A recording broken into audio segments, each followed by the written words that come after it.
Halo Urbaners dimanapun kalian berada, sawadikap. Semoga semua selalu sehat dan air galon di rumah kalian masih aman. Kali ini lagi-lagi saya akan merangkum film bertema permayatan lagi. Dan mungkin ini adalah film permayatan terakhir yang akan saya bahas setelah beberapa waktu yang lalu kita sudah bahas dua film, The Autopsy of Jane Doe dan The Possession of Hannah Grace, di mana kedua film tersebut memiliki ending yang sangat membagongkan dan sangat... sudahlah. Semoga film The Corpse of Anna Fritz ini bisa memuaskan hasrat perfilman duniawi kita, terutama untuk saya pribadi, karena saya butuh ending yang benar-benar mengencerotkan dan tidak menggantung seperti si Johnny. Maka dari itu langsung saja, siapkan handsfree, kencangkan celana dalam, simetriskan posisi rebahan, selamat menonton, dan cekicrot.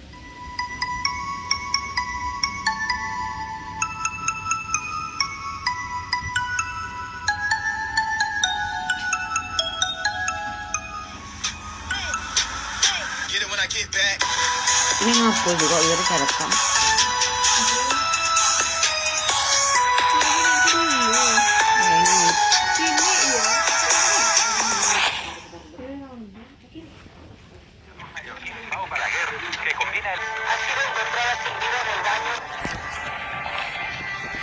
Film ini akan menceritakan tentang seorang aktris dunia yang sangat terkenal bernama Anna Fritz yang tewas misterius di kamar mandi saat pesta berlangsung.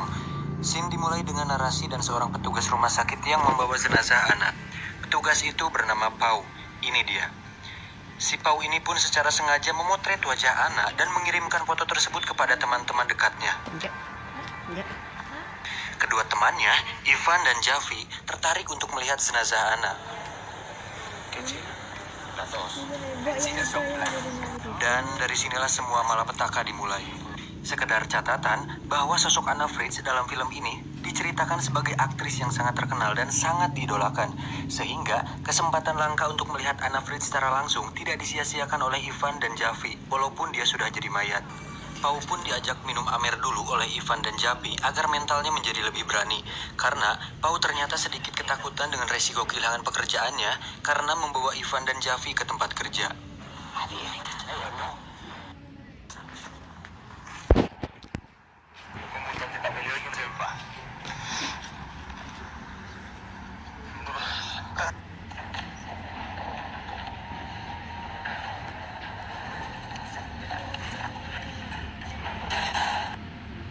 Masuklah mereka ke ruang mayat.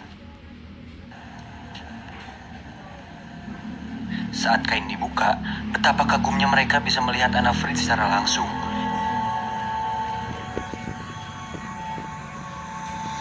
Bekas suara sakit.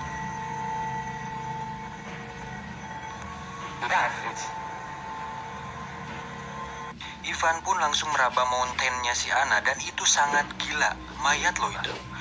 Agar suasana semakin meriah, Ivan pun mengeluarkan narkoba yang sudah dia bawa, dan mereka pun mengkonsumsinya.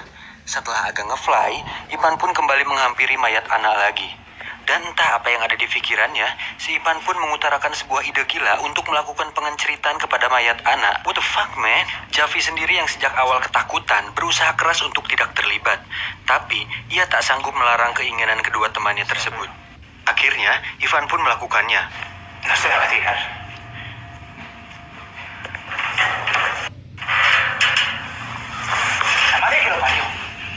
Setelah selesai, sekarang giliran si Pau. Namun hal mengejutkan terjadi. Tak disangka, ternyata Anna Fritz hanya mati suri dan dia hidup lagi. Tapi, ia tak bisa berkata apa-apa, tubuhnya pun masih kaku. Mengetahui itu, Pau kaget bukan main. Ivan berencana membunuh Anna agar perbuatan bejat mereka tak pernah terungkap. Rencana itu pun mendapat pertentangan yang keras dari Javi. Saat Javi akan membawa mayat Anna keluar untuk mendapatkan pertolongan, Ivan langsung menghalanginya. Terjadilah perkelahian antara Ivan dan Javi yang berakhir dengan tewasnya Javi. Dari sini, semuanya menjadi tambah kacau. Hal tersebut membuat Pau dan Ivan semakin dibuat kalap. Mereka harus mengurus jenazah Javi sekaligus mencari cara terbaik untuk melenyapkan Anna Fritz. Ivan lalu menyuruh Pau untuk mengikat tangan dan kaki si Anna yang sudah mulai bisa bergerak. Kemudian, dia sendiri memutuskan mencari tempat sampah di luar untuk membawa mayat si Javi keluar dari sana. Sementara itu, Pau sedang membersihkan darah Zafi yang berceceran di ruangan lain. Ana pun mengambil kesempatan itu untuk kabur dari sana. Dengan tubuh yang masih leles, dia pun pelan-pelan mengaksrot-aksrotkan badannya, maksudnya mengesot-ngesotkan badannya menuju ke sebuah lift. Ivan yang sudah kembali ke ruang jenazah langsung mencari Ana setelah menyadari Ana sudah hilang dari sana. Saat sudah sampai di lift dan pintu mulai tertutup, tiba-tiba Ivan muncul dan menyeret Ana kembali ke ruang jenazah.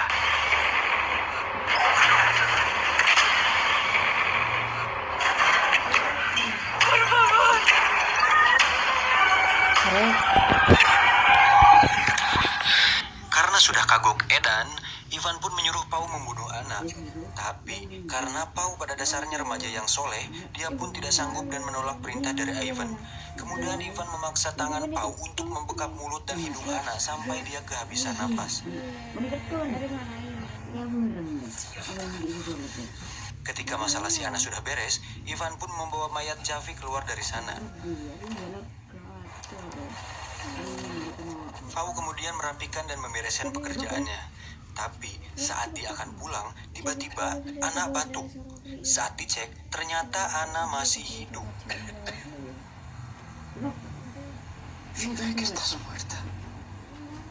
Di saat bersamaan, terdengar suara Ivan membuka pintu. Pau langsung menutup kembali kain mayat Ana agar tidak diketahui oleh Ivan. Mereka pun pulang. Saat sudah beberapa meter dari ruang jenazah, Ivan pun baru menyadari bahwa kartu member Alfamart-nya tertinggal di ruang mayat. Mengetahui hal tersebut, Pau berusaha mencegahnya, namun Ivan tetap kekeh.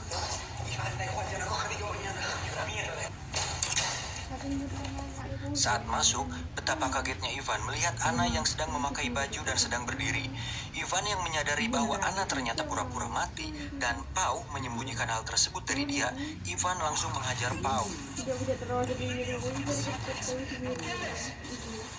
Tak diduga, Ana langsung menikam leher Ivan dari belakang menggunakan gunting. Ivan seketika tewas.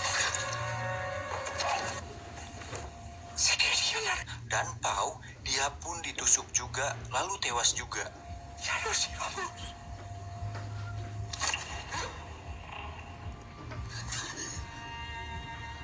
Terakhir, dia menusuk perutnya sendiri.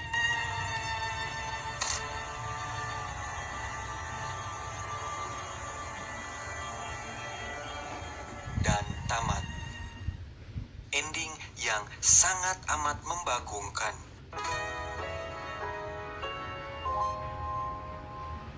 Rangkum film kali ini mungkin terasa singkat karena memang alurnya sederhana dan lebih banyak diisi dengan dialog antar pemain.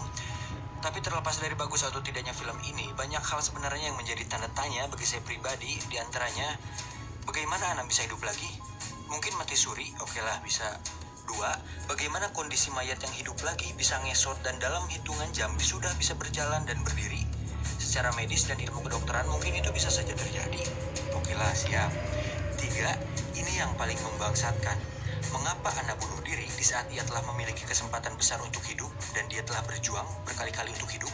Nah loh, apa karena dia merasa kotor dan tidak mempunyai hasrat untuk hidup lagi? Itu semua tidak dijelaskan dalam film. Dan menurut saya karakter Anna Frick juga tidak tergali dengan baik di film ini. Setidaknya Jendo dan Hannah Grace masih diberi clue lah di dalam filmnya. Tapi terlepas dari itu semua, pesan yang bisa kita ambil dari film ini adalah bahwa terkadang kesenangan yang bejat dan menjijikan dapat menjadi awal kehancuran. Bahwa perbuatan jahat hanya akan melahirkan perbuatan jahat berikutnya. Dan sejahat-jahatnya orang pasti jahat. Di sana mountain, di sini mountain, di tengah-tengah ada limban. Anda bingung, saya bingung. Mungkin kita harus sebat. Saya John undur diri dari hadapan Anda. Terima kasih, salam pengangguran Indonesia.